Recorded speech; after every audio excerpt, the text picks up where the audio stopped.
வணக்கம். நேத்திக்கு நம்ம சேனல்ல தாரித்ரியத்தை, அதாவது வறுமையை எரிக்கக்கூடிய, வறுமையை நசிக்கக்கூடிய தாரித்ரியதான கணேச ஸ்தோத்திரத்தை போட்டிருந்தோம்.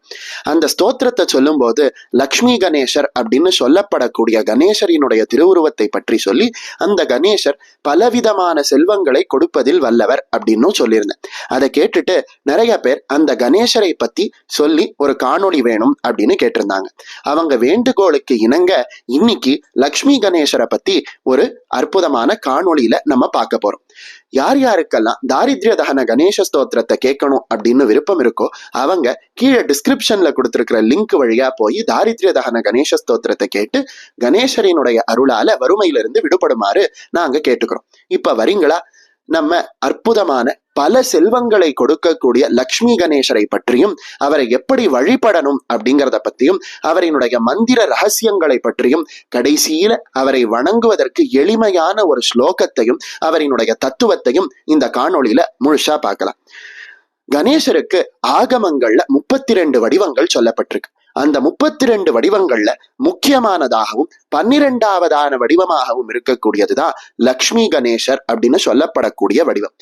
ஒரு மந்திரத்தை தனியா ஜபிக்கிறத விட 2-3 மந்திரத்தை கூட சேர்த்து சம்புட்டீகரணமா, அதாவது சேர்த்து ஒரே மந்திரமாக 2-3 மந்திரத்தை சேர்த்து ஒரே மந்திரமாக ஜபிக்கும் பொழுது அந்த மந்திரத்தினுடைய பலன் மிகவும் உயர்ந்ததாக, கணக்கிட முடியாததாக, அபரிமிதமாக இருக்கு அப்படின்னு சொல்றாங்க.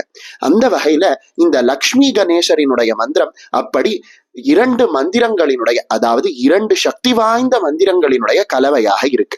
லக்ஷ்மி மந்திரத்தையும், அதாவது செல்வத்தை பலவிதமாக அள்ளி அள்ளி கொடுக்கக்கூடிய மகாலட்சுமியினுடைய பீஜாட்சரத்தையும், விக்னங்களை அகற்றக்கூடிய கணேசரினுடைய பீஜாட்சரத்தையும் கொண்டு செய்யப்பட்டதுதான் இந்த அற்புதமான லக்ஷ்மி கணேசரினுடைய மந்திரம். இந்த லக்ஷ்மி கணேசரை நாம வழிபடும் பொழுது செல்வம் விரைவில் ஏற்படுது.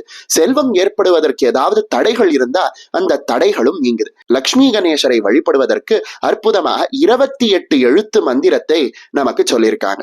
அதாவது வழக்கத்தில் இருக்கக்கூடிய கணேசரினுடைய மந்திரத்தோட சேர்த்து லக்ஷ்மியை குறிக்கக்கூடிய சில பீஜாட்சரங்களையும் சேர்த்து அற்புதமான ஒரு மந்திரத்தையும் கொடுத்திருக்காங்க.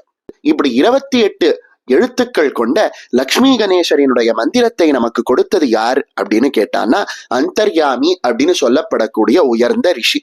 இந்த மந்திரம் காயத்ரி அப்படின்னு சொல்லப்படக்கூடிய சந்தஸ்ல இருக்கு. இந்த அற்புதமான மந்திரத்துக்கு யார் தேவதை அப்படின்னு கேட்டானா லக்ஷ்மி கணேசர் தான் தேவதை அப்படின்னு நம்ம மந்திரத்தினுடைய ஞாசங்களானது சொல்லுது.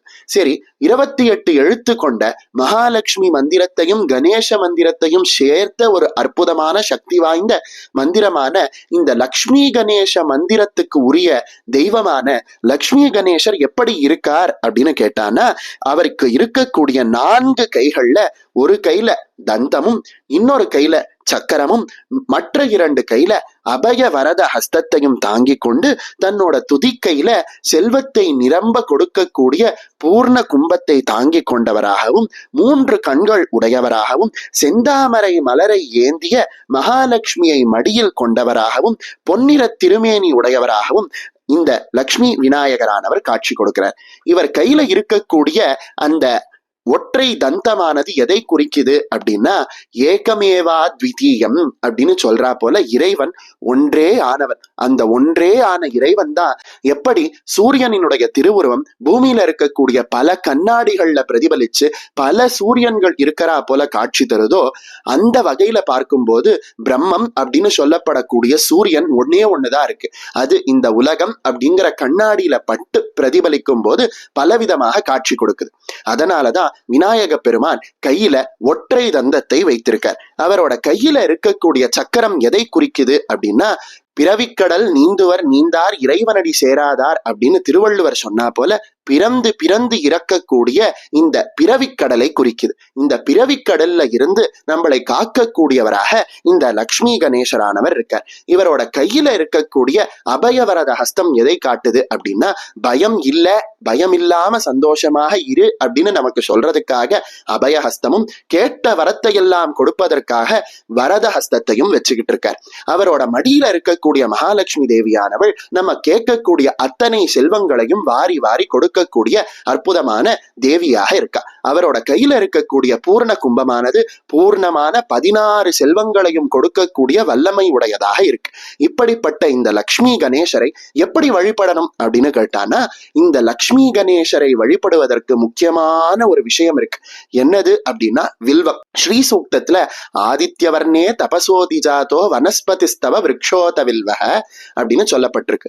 மகாலட்சுமியினுடைய தவத்தினால் உருவான மரம் வில்வ மரம். அதனாலதான் எந்த ஒரு மரத்துக்கும் இல்லாத ஒரு ஏற்றம் வில்வ மரத்துக்கு உண்டு. வில்வ மரம் எங்கெங்கெல்லாம் இருக்கோ அங்கெல்லாம் மகாலட்சுமியானவள் நித்தியவாசம் செய்கிறாள் அப்படின்னும் அந்த இடத்துல செல்வம் செழிச்சு இருக்கும் அப்படிங்கிறதும் பெரியவர்களினுடைய நம்பிக்கை.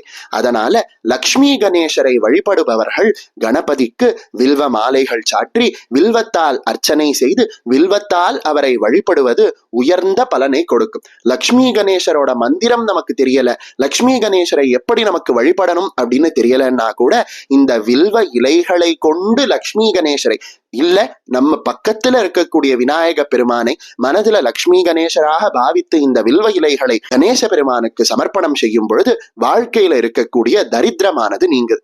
இந்த லக்ஷ்மி கணேசரை எண்ணி நாம ஹோமம் செய்யும் பொழுது வில்வ சமித்தை பயன்படுத்தி நெய்யாலையும் கொழுக்கட்டையாலையும் ஹோமம் செய்வது உடனடியாக இந்த லக்ஷ்மி கணேசரினுடைய அருளை நமக்கு பெற்று தருது.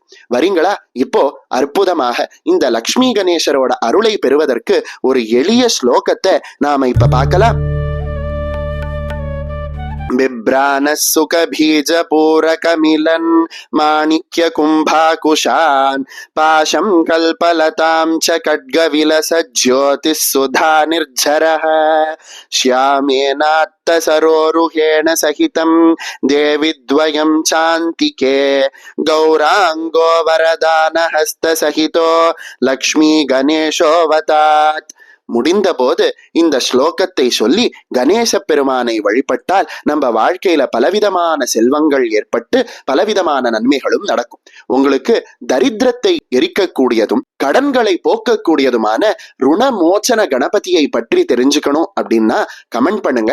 அடுத்த வீடியோல நாம ருணமோச்சன கணபதியை எப்படி வழிபடணும் அப்படின்னும், அதாவது கடனை நீக்கக்கூடிய கணபதி வழிபாடை எப்படி செய்யணும் அப்படிங்கிறதையும் அந்த கணேசரை வழிபடுவதற்கு எளிய ஸ்லோகத்தையும் அடுத்த காணொளியில உங்களுக்கு வேணுங்கிற பட்சத்துல நான் பதிவேற்றம் செய்கிறேன்.